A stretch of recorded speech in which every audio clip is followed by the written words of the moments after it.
حضرت عائشہ رضی اللہ تعالی عنہ سے روایت ہے، رسولullah صلی اللہ علیہ وسلم نے حکم دیا مینڈھا لانے کا، ایسا مینڈھا چلتا سیاہی میں ہو، بیٹھتا سیاہی میں ہو اور دیکھتا بھی سیاہی میں ہو۔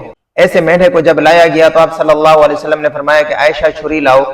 میں چھری لائی تو آپ صلی اللہ علیہ وسلم نے فرمایا کہ اس کو پتھر پر تیز کرو۔ پتھر پر تیز کیا تو آپ صلی اللہ علیہ وسلم نے مینڈھے کو پکڑا، اس کو چت لٹایا۔ جب ذبح کرنے کے لیے ارادہ کیا تو فرمایا بسم اللہ اللہم تقبل من محمد وآل محمد ومن امت محمد ثم ضحک۔ پھر آپ صلی اللہ علیہ وسلم نے اس کو ذبح فرمایا یہ کہتے ہوئے کہ اللہ تیرے نام سے ذبح کرتا ہوں، اس کو قبول فرما، محمد کی طرف سے، محمد کی آل کی طرف سے اور محمد صلی اللہ علیہ وسلم کی امت کی طرف سے۔ تو اس حدیث مبارکہ میں آپ صلی اللہ علیہ وسلم نے فرمائشی مینڈھا منگوایا، یا یوں کہیے کہ آپ صلی اللہ علیہ وسلم نے جو مینڈھا ایک قربانی کے موقع پر ذبح کیا تو وہ کیسا تھا؟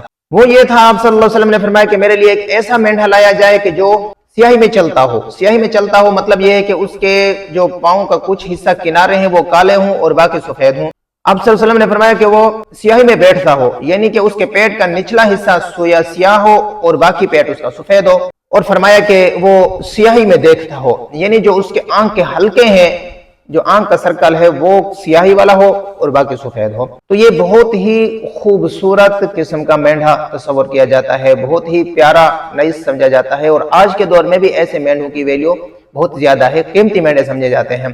تو حضرت عائشہ رضی اللہ تعالیٰ عنہ فرماتی ہیں کہ جب اس طرح کا مینڈھا لایا گیا تو آپ علیہ السلام نے مجھے حکم فرمایا کہ عائشہ چھری لاؤ۔ میں چھری لائی، اسے تیز کرو، پتھر پہ تیز کیا تو پھر آپ صلی اللہ علیہ وسلم نے اس کو چت لٹایا اور فرمایا اللہ کا نام لے کر شروع کیا، اللہ اللہ اس کو قبول فرما، محمد کی طرف سے، اس کی امت کی طرف سے، اس کی آل کی طرف سے۔ فقہائے کرام فرماتے ہیں کہ قربانی کے جانور کے سامنے چھری تیز کرنا بھی مکروہ ہے، مناسب نہیں ہے، جائز نہیں ہے، اس سے جانور کو تکلیف ہوتی ہے۔ ایک جانور کو دوسرے جانور کے سامنے ذبح بھی نہیں کرنا چاہیے۔ ایک صحابی جانور ذبح کرنے کے لیے لے آئے تو اس کے سامنے چھری تیز کر رہے تو آپ صلی اللہ علیہ وسلم نے فرمایا کہ آپ اس کو ذبح کرنے سے پہلے ہی مار رہے ہیں، یعنی کہ یہ قربانی کے آداب کے خلاف ہے، ذبح کرنے کے آداب کے خلاف ہے کہ آپ قربانی کے جانور کے سامنے دوسرا جانور ذبح کریں یا اس کے سامنے چھری کو تیز کریں۔ تو ان چیزوں کو سائڈ پہ ہو کر کرنا چاہیے، چھری تیز کرنی ہے سائڈ پہ ہو کر کرنا چاہیے۔ یہ تو میرا آپ کا مشاہدہ ہے بہت زیادہ ہے کہ یہ چھوٹے جانور جو ہوتے ہیں، بکریاں وغیرہ، بکرے وغیرہ ہوتے ہیں یا دمبے مینڈھے وغیرہ ہوتے ہیں، یہ بڑے کمزور دل کے ہوتے ہیں، خاص کر بکرا جو ہوتا ہے یا بکری۔